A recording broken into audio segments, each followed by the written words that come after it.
Hey, what's up, everybody? It's BDO44 coming at you with another video. So now I want to talk about the Bucks Nets Game 7.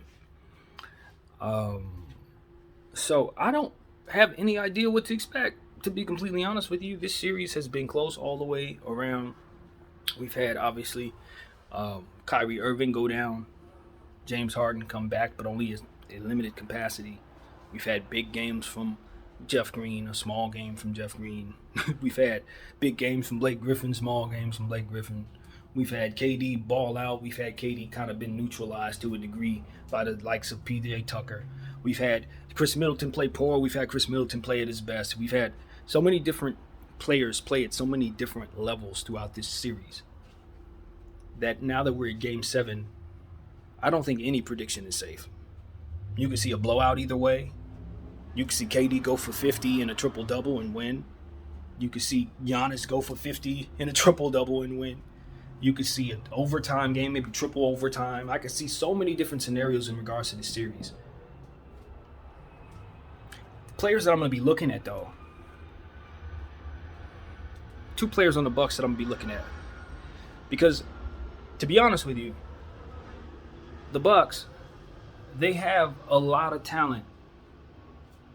But there were some players in that first series and a player in the first series that I remember playing well in Brent Forbes, and another guy by the name of Bobby Portis that I haven't heard a whole lot about in these playoffs, and I know what he can do.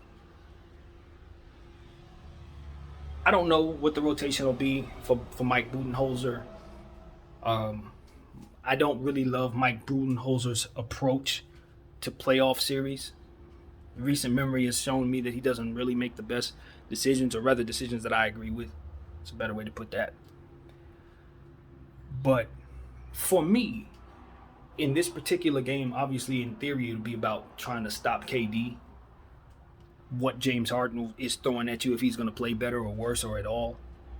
So that's what it's about. But I want to see if the Bucks are going to try to use one of those two players, or either one of those two players tonight. Because it is the type of game where clearly you're looking at your stars, but your bench is going to be important. Because if there's foul trouble, if there's going to be any type of situation where guys are not on the floor for any reason, to me it seems like the edge tonight will be with the Bucks bench.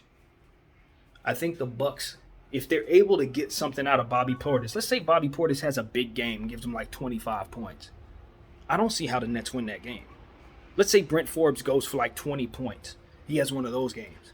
I don't see the Nets winning that game. And the reason why is because I don't know that the Nets have enough depth.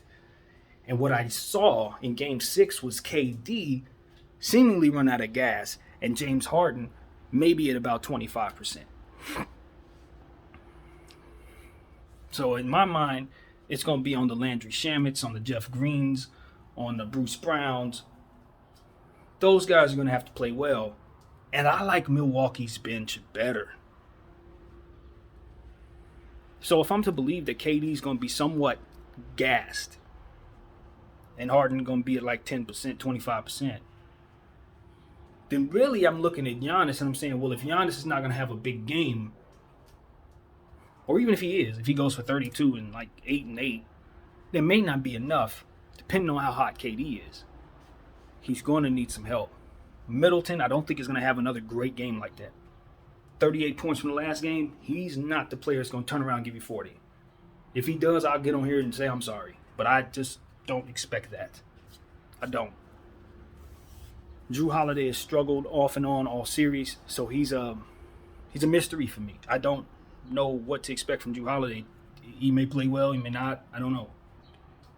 And that's why I'm looking at the Bucks bench and I'm saying, yeah, those two guys I remember a few weeks ago had some big games. I ain't heard their names in a while. It would be a great time for them to try to show up in Game 7 and take some pressure off of those players who were kind of sometimey in this series. Kind of sometimey. Middleton, Giannis, and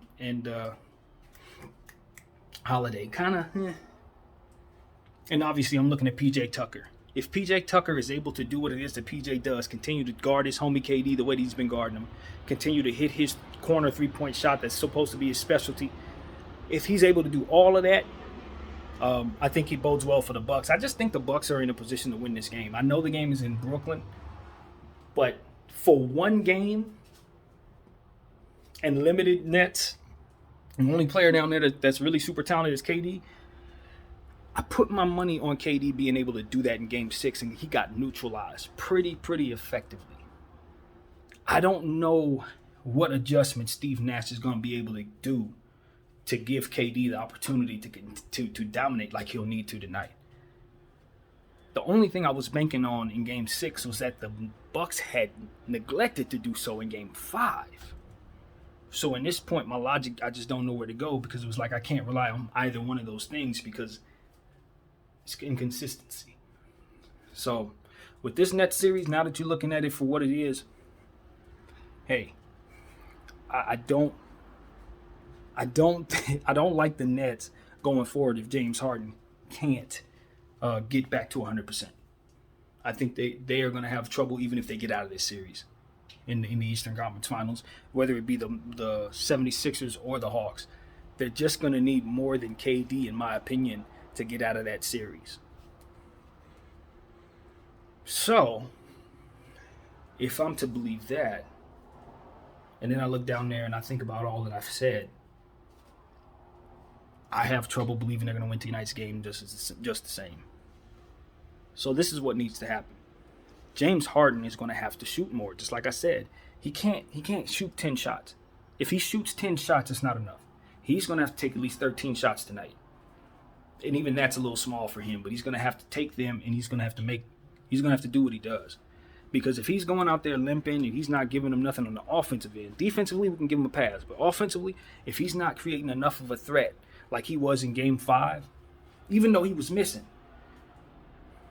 he created enough of a threat, mostly by surprise, seeing as how nobody knew he was going to play. I don't think you can catch him off guard like that. But if he can create enough of a threat, maybe he can create some space. If a guy like Jeff Green or Bruce Brown can have a big game, maybe they can create enough space for KD to operate like he did in Game 5. But that space will need to be created by somebody. Landry Shamet, somebody needs to create that space for him. So, that's what I see. The Nets are they have a tall task ahead of them. But they do have the most talented player on the floor. And if he can tap into what he did in Game 5, they'll win the series. If not, then they're just going to get outplayed by a team that's healthy. So, as of right now, I'm going to go with health, and I'm going to say Bucks in 7. I'm going to say the Bucks are going to win this game. I think it's going to be tight, probably close game within 5 points. And if it's close, I'm not going to lie to you, that probably bodes better for the Nets because they have KD and no one named KD plays for the Bucks. And you know KD's the best closer on that floor, so I don't know. I don't know if they can win a close game against KD, but I'm going to predict it anyway. It's a 5-point difference, I'll say. So, yeah, Bucks are going to move on if you're asking me. Do I want to put any money on that? Not really. No, I don't. All my predictions about this series have pretty much been wrong. I said I didn't think much of this series. I thought the Nets would sweep the Bucks. So needless to say, I haven't been on point with this one. But I have been entertained. So, if anything, looking forward to being entertained some more. And thank you guys for watching. My name is BDL44. I'm out.